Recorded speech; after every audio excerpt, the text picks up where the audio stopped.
দক্ষিণ কলকাতায় পূর্বাঞ্চল রাধাগোবিন্দ বিলাসকুঞ্জ মন্দিরে 50তম বার্ষিক অনুষ্ঠান। মঙ্গলবার পয়লা বৈশাখ রাধাগোবিন্দ বিলাসকুঞ্জ মন্দিরে 50তম বার্ষিক অনুষ্ঠান অনুষ্ঠিত হয়। স্থানীয় বহু ভক্তগণ এসেছিলেন। এই অনুষ্ঠানে উদ্বোধনী সঙ্গীতের মধ্য দিয়ে অনুষ্ঠানটি শুভারম্ভ হয়। মন্দির কমিটির পক্ষ থেকে মহাশয় অজিত কুমার সামন্ত বলেন, 50 বছর আগে এই মন্দিরের প্রতিষ্ঠা হয়েছিল। এবার 11 দিন ধরে বিভিন্ন ধর্মীয় অনুষ্ঠান হবে। গীতা পাঠ, ভাগবত পাঠ থেকে শুরু করে বিভিন্ন ভক্তিমূলক গান ও অন্যান্য অনুষ্ঠান। আগের দিন 100 দরিদ্র মানুষকে বস্ত্রদান করা হয়েছে। তারা এই মন্দিরে সমস্ত ভক্তদের বসিয়ে প্রসাদ খাওয়াবেন। মন্দির কমিটির সম্পাদক বলেন, বহু বছর ধরেই ওই মন্দিরের সঙ্গে তার সম্পর্ক। আগে ছিল মাটির মন্দির, সাইডে চাটাই দেওয়া। ধীরে ধীরে তারাও বড় হয়েছে, মন্দিরও বড় হয়েছে। সমস্ত মন্দির চলে ভক্তদের চাকায়। তিনি বলেন, ওই রাধা গোবিন্দ মন্দিরে শিবের মূর্তি ছিল না, তারা শিবলিঙ্গ প্রতিষ্ঠা করেছে।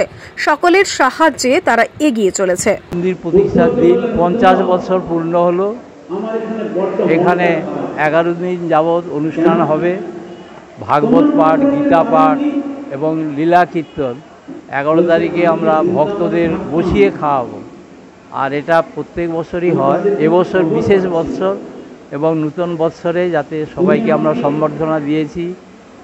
গতকালও কাপড় বিলি করা হয়েছে 100 খানা গরিব দুঃখীদের। আজকে পাঠ হচ্ছে। প্রতিদিন বিভিন্নভাবে পাঠ হবে। এই মন্দিরে এলাকার মধ্যে খুব উল্লেখযোগ্য একটি মন্দির। আমরা এই মন্দিরে প্রতিদিন পাঠ হয়। ওই গীতা পাঠ, ভাগবত পাঠ, কীর্তন, গান এগুলো আমরা হয়ে থাকে। কাল থেকে এই মন্দিরের সব কাজকর্ম সব আমাদের ভক্তরা আছে, তারা দেখেছেন। তারপরে আমাদের এখানে যারা সন্ধ্যাকালীন পাঠ করে তাদের সম্বর্ধনা, তারপরে তাদের মিষ্টি, আজকে পয়লা বৈশাখ তাদেরকে উত্তরীয় পরে আমাদের সব ভক্তরা, আমাদের সেক্রেটারি, প্রেসিডেন্ট সবাই দিয়েছে। দেখতে দেখতে 50 বছর ঠিকই। আমার জন্ম এখানেই। আমি এখানে বাবার হাত ধরে আসতাম। এখন এই মন্দিরে আমি বর্তমান সেক্রেটারি। ঠিক আছে, তো কোনোদিন ভাবতে পারিনি যে আজকে ওনার কৃপায় আজকে আমি এই পদ পাবো।